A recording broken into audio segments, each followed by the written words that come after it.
everyone, welcome back to this channel पढ़ाकू लोग। My name is CS Payal Popli and हम पढ़ रहे थे क्लास 12th का बिजनेस स्टडीज का NCERT बुक। इसमें हमने 7 चैप्टर्स ऑलरेडी फिनिश कर लिए हैं। फिलहाल हमारा चल रहा है चैप्टर नंबर 8 जो कि है कंट्रोलिंग। आई होप आप सभी ने प्रीवियस चैप्टर्स की वीडियोस देख ली होंगी। नहीं देखी है तो प्लेलिस्ट का लिंक लिखा हुआ है डिस्क्रिप्शन बॉक्स में, जाके देख लीजिए। 12th क्लास का बिजनेस स्टडीज का पूरा सिलेबस मैं इस चैनल पर पढ़ाने वाली हूँ, सो कोशिश करिएगा कोई भी वीडियो स्किप ना हो। चलिए अब बात करते हैं कि आज इस वीडियो में हम क्या पढ़ने वाले हैं। आज की ये वीडियो कंट्रोलिंग चैप्टर की लास्ट वीडियो होने वाली है। इसमें जो टॉपिक मैं कवर करने वाली हूँ वैसे तो कायदे से मुझे वो प्रीवियस वीडियो में ही कवर कर देना चाहिए था, बट क्योंकि मैं उसे थोड़ा इलैबोरेटिव वे में समझाना चाहती थी तो मैंने एक अलग से वीडियो बनाई। टॉपिक का नाम है PERT वर्सेस CPM। ये होता क्या है, इनके डिफरेंसेस क्या क्या होते हैं, वो सारी चीज़ों के बारे में हम बात करेंगे with the help of examples. दोनों ही कॉन्सेप्ट्स को बहुत अच्छे से समझिएगा क्योंकि फ्यूचर में काफी ज्यादा इस्तेमाल होंगे ये आपके। ठीक है, चलिए फिर शुरू करते हैं। देखो, PERT और CPM को समझने से पहले ये समझना जरूरी है कि ये दोनों कॉन्सेप्ट्स इस्तेमाल कब होती हैं और क्यों होती हैं। तो पहले इसी का आंसर देख लेते हैं। ऐसे मानिए कि एक इंसान है जिसको एक प्रोजेक्ट कंप्लीट करना है, मतलब इसके हाथ में कोई बहुत बड़ा प्रोजेक्ट आया है जो इसे कंप्लीट करना है। तो इसके लिए एक बहुत ज़्यादा ज़रूरी चीज़ पता है क्या होगी, वो ये होगी कि ये प्रोजेक्ट कितने टाइम ड्यूरेशन में कंप्लीट हो जाएगा। मतलब एग्जैक्टली इस प्रोजेक्ट को कंप्लीट होने में कितना टाइम ड्यूरेशन लगेगा, कितना समय लगेगा, ये जानना इस इंसान के लिए बहुत ज़्यादा ज़रूरी होगा। क्यों भाई? क्योंकि इसको प्लानिंग करनी है, क्योंकि इसको शेड्यूलिंग करनी है, इसको कंट्रोलिंग करनी है, इसको रिसोर्सेज का देखना है। तो ये सारी चीज़ें देखने के लिए इसके पास थोड़ा सा आइडिया तो होना चाहिए ना कि कितना टाइम लग जाएगा इस प्रोजेक्ट को कंप्लीट होने में। तो बस यहीं पे आता है रोल PERT और CPM का। PERT और CPM ऐसी टेक्निक्स हैं जिनकी मदद से आप ये जान सकते हैं कि किसी भी प्रोजेक्ट को कंप्लीट होने में कितना टाइम ड्यूरेशन लगेगा। एक प्रोजेक्ट कंप्लीट होने में कितना टाइम रिक्वायर करता है ये हम जान सकते हैं PERT और CPM की मदद से। मैम अगर दोनों ही कॉन्सेप्ट सेम काम करते हैं तो दोनों में डिफरेंस क्या हुआ? तो बेटा वो तो आपको समझ में आएगा जब एग्जाम्पल की मदद से मैं आपको PERT और CPM समझाऊंगी। तो चलिए फिर ये जान लेते हैं पहले कि PERT क्या होता है। सबसे पहले तो PERT का फुल फॉर्म आपको पता होना चाहिए। It's program evaluation and review technique. अब इसको समझने के लिए हम एग्जाम्पल लेंगे चंद्रयान 3 व्हीकल का। ये कोई ऐसा नाम नहीं है जो किसी ने सुना ना हो। ऑब्वियसली हर एक इंडियन को पता ही होगा, भैया इस चीज़ ने हमारा नाम रोशन किया है पूरे वर्ल्ड में, राइट। ये व्हीकल मून पे गया और मून पे जाके इसने इंडिया का झंडा गाड़ दिया। अब भाई देखो, सबसे पहला क्वेश्चन ये उठता है कि क्या हम आए दिन ऐसे व्हीकल्स बनाते रहते हैं? तो आंसर है नो। ये व्हीकल हमने for the very first time बनाया था। इतना अपग्रेडेड, इतना सही व्हीकल हमने हिस्ट्री में पहली बार बनाया है। इन वर्ड्स पे फोकस कीजिएगा क्योंकि इनके रिगार्डिंग आगे कुछ आएगा, ठीक है। तो जब इसरो के साइंटिस्ट लोगों ने चंद्रयान 3 व्हीकल बनाने की बात की होगी तो what do you think Modi ji का इंस्टेंट रिएक्शन क्या आया होगा? रिएक्शन कुछ ऐसा ही होगा कि भैया इसे बनाने में टाइम कितना लगेगा। हो सकता है कि वो जानना चाहते थे कि अगली बार के लोकसभा इलेक्शन से पहले क्या ये चीज बन पाएगी कि नहीं बन पाएगी। तो यहां हम बोल सकते हैं कि Chandrayaan 3 vehicle banana kind of हमारे लिए एक प्रोजेक्ट है, राइट। और मोदी जी इस प्रोजेक्ट को कंप्लीट होने में कितना टाइम लगेगा वो जानना चाहते हैं। अगर ऐसे सिनेरियो में हम PERT का इस्तेमाल करते हैं तो साइंटिस्ट लोगों को मोदी जी को कुछ इस तरह से रिप्लाई आएगा। साइंटिस्ट बोलेंगे कि सर देखो, अगर हर एक काम बहुत जल्दी जल्दी हो जाता है, सारी चीज़ें बिल्कुल आसानी से हो जाती हैं, तो लगभग 1 साल लग जाएगा इस व्हीकल को तैयार होने में। लेकिन अगर चीज़ें नॉर्मल पेस पे रहती हैं, हर कोई नॉर्मल स्पीड पे काम करता है, तो 2 साल लग जाएंगे। लेकिन अगर बीच में कोई आ जाती है अड़चन, कोई रुकावट, तो ऐसे सिनेरियो में 3 से 4 साल भी लग सकते हैं। अब क्या हुआ यहाँ पे? यहाँ ये हुआ कि साइंटिस्ट लोगों ने प्रोजेक्ट कितने ड्यूरेशन में कंप्लीट हो जाएगा उसके लिए एक टाइम नहीं दिया, रादर उन्होंने 3 अलग अलग टाइम दिए। एक टाइम उन्होंने ये बताया कि भैया बहुत ज़्यादा स्पीड पे होगा तो इतना टाइम में हो जाएगा। एक टाइम उन्होंने ये बताया कि नॉर्मल स्पीड पे चलेगा तो इतने टाइम में हो जाएगा। और एक टाइम उन्होंने ये बताया कि अगर धक्का मार मार के चला तो इतना टाइम लग जाएगा। यही तो है आपका पर्ट। पर्ट में हमेशा 3 अलग अलग एस्टिमेट्स प्रिपेयर किए जाते हैं। बट उससे पहले थोड़ी सी थ्योरी है वो पढ़ लेते हैं। It says program project evaluation and review technique is an activity to understand the planning, arranging, scheduling, coordinating and governing of a project. एक प्रोजेक्ट की प्लानिंग करने के लिए, अरेंजमेंट करने के लिए, शेड्यूलिंग करने के लिए, कोऑर्डिनेशन के लिए और गवर्न करने के लिए PERT का इस्तेमाल किया जाता है।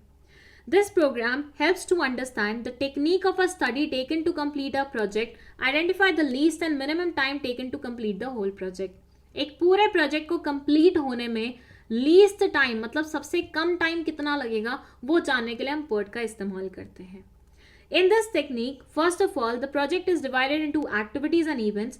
After that, proper sequence is ascertained and a network is constructed. तो क्या प्रोसेस होती है इस टेक्निक की? इस टेक्निक में पूरे प्रोजेक्ट को पहले छोटे छोटे टुकड़ों में काट दिया जाता है, छोटे छोटे पार्ट्स में डिवाइड कर दिया जाता है, जिसे हम एक्टिविटीज और इवेंट्स का नाम देते हैं। वैसे तो एक्टिविटीज और इवेंट्स का भी यहाँ पे कुछ कुछ मतलब है, लेकिन इतना ज़्यादा डिटेल में पढ़ने की ज़रूरत नहीं है, वो सिविल इंजीनियरिंग में काम आता है। आप लोगों के लिए इतना ओवरव्यू ही काफ़ी है, ठीक है। तो देखो, पूरे प्रोजेक्ट को छोटे छोटे पार्ट्स में काटा, एक्टिविटीज़ और इवेंट्स में बांट दिया, उसके बाद प्रॉपर सीक्वेंस में अरेंज किया गया कि भैया पहले ये करना पड़ेगा, फिर ये होगा, फिर ये होगा, फिर ये होगा, फिर ये होगा, फिर ये होगा। जैसे घर बनाते हैं तो पहले बेस बनाते हैं, उसके बाद ईंटें लगाते हैं, दीवारें खड़ी करते हैं, पोल्स लगाते हैं, उसके बाद उसके ऊपर सीमेंट वो करते हैं, फिर पेंट करते हैं। ऐसा तो नहीं करते कि सबसे पहले पेंट करने लग जाओ और उसके बाद दीवारें बिल्ड करो। ऑब्वियसली एक सीक्वेंस फॉलो करते हैं ना। तो यहाँ पे एक्टिविटीज़ को जब हम पार्ट्स में डिवाइड करेंगे तो एक सीक्वेंस में अरेंज करेंगे, एक प्रॉपर नेटवर्क फॉर्म करेंगे, ठीक है।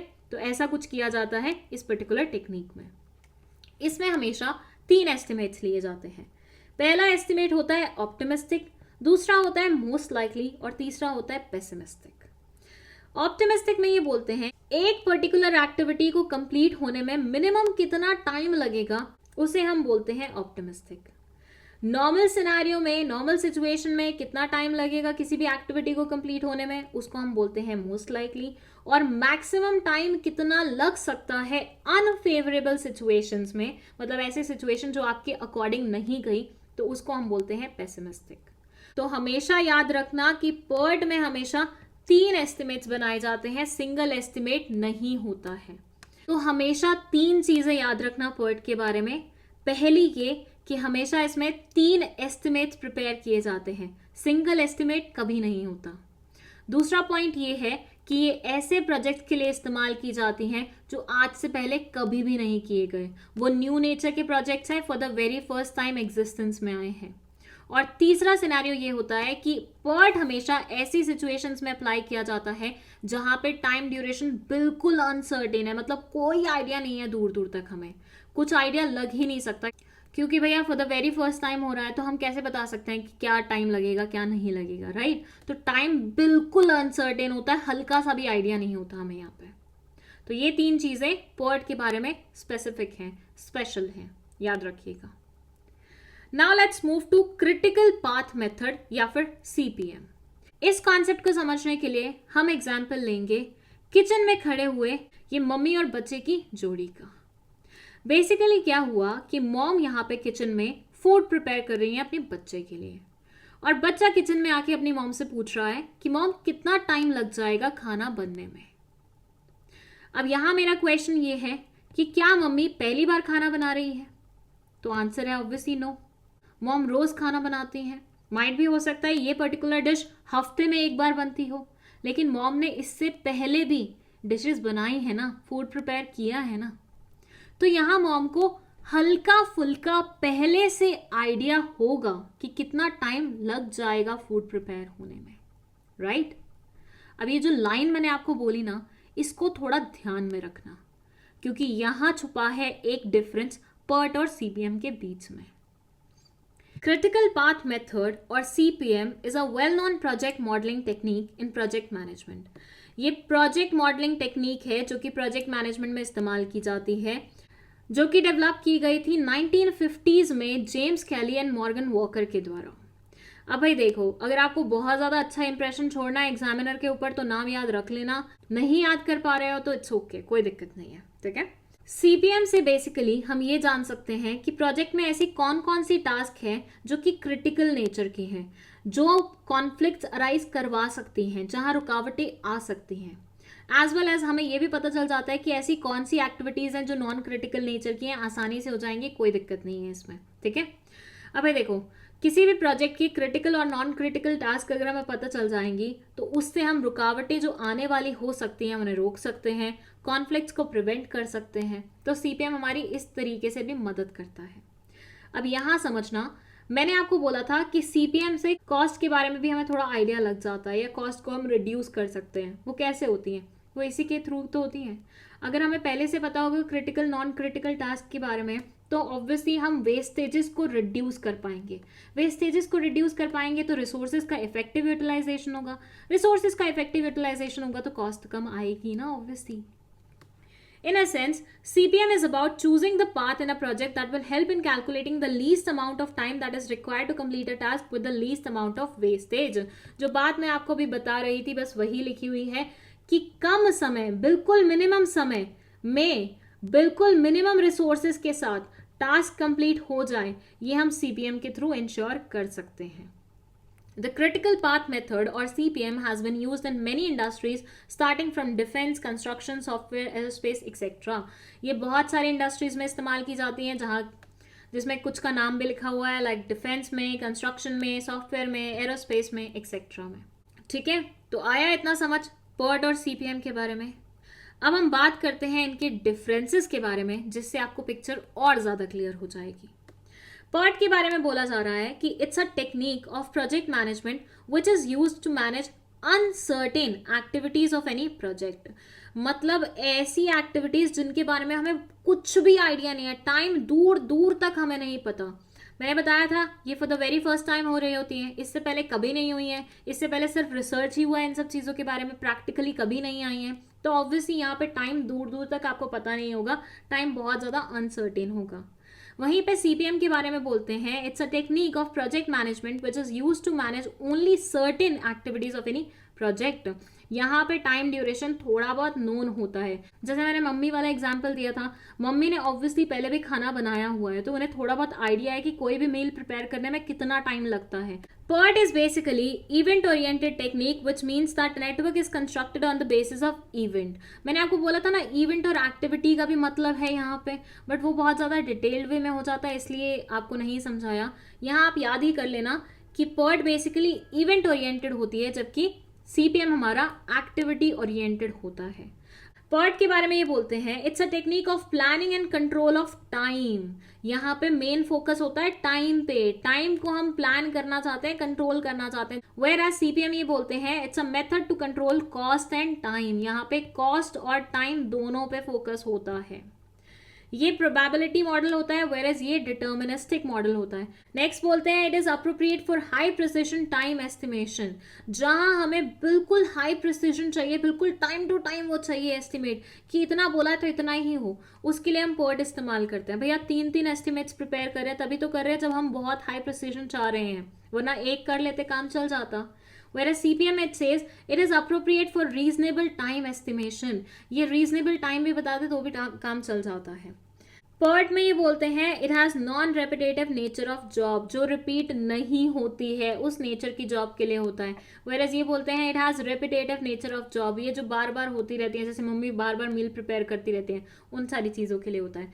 अच्छा हाँ, मैंने यहाँ पे 2 मम्मी का एग्जाम्पल दिया, मील प्रिपरेशन का एग्जाम्पल दिया है, बट CPM बेसिकली बड़े बड़े प्रोजेक्ट्स के लिए होता है, ऐसे छोटे छोटे टास्क के लिए नहीं किया जाता ना, वो सिर्फ समझाने के पर्पज से था। नेक्स्ट और लास्ट ये बोलते हैं, it is suitable for projects which required research and development. ऐसे प्रोजेक्ट जिसमें रिसर्च एंड डेवलपमेंट की रिक्वायरमेंट होती है उनके लिए PERT ज़्यादा सही है। वेरएज ये कंस्ट्रक्शन प्रोजेक्ट्स के लिए या फिर डिफेंस की कोई चीज़ होती है, एरोस्पेस वाले, इन सब फील्ड्स के लिए ज़्यादा बेहतर है। ठीक है, तो आई होप आपको यहाँ पे PERT और CPM का मतलब पता चल गया है और अच्छे से पूरी ये दोनों कॉन्सेप्ट समझ में आ गई हैं। अगर वीडियो पसंद आई है लाइक का बटन दबा दो, इसे अपने दोस्तों के साथ शेयर कर लो और चैनल को सब्सक्राइब करते हुए जाना। कोई भी डाउट है कमेंट सेक्शन में मेंशन कर सकते हो। 12th क्लास के नोट्स चाहिए तो उसके लिए आप व्हाट्सएप इंक्वायरी कर सकते हैं। व्हाट्सएप नंबर डिस्क्रिप्शन बॉक्स में लिखा हुआ है। नोट्स पेड रहने वाले हैं, पहले बता दूं। And that's it. Thank you so much for watching this video.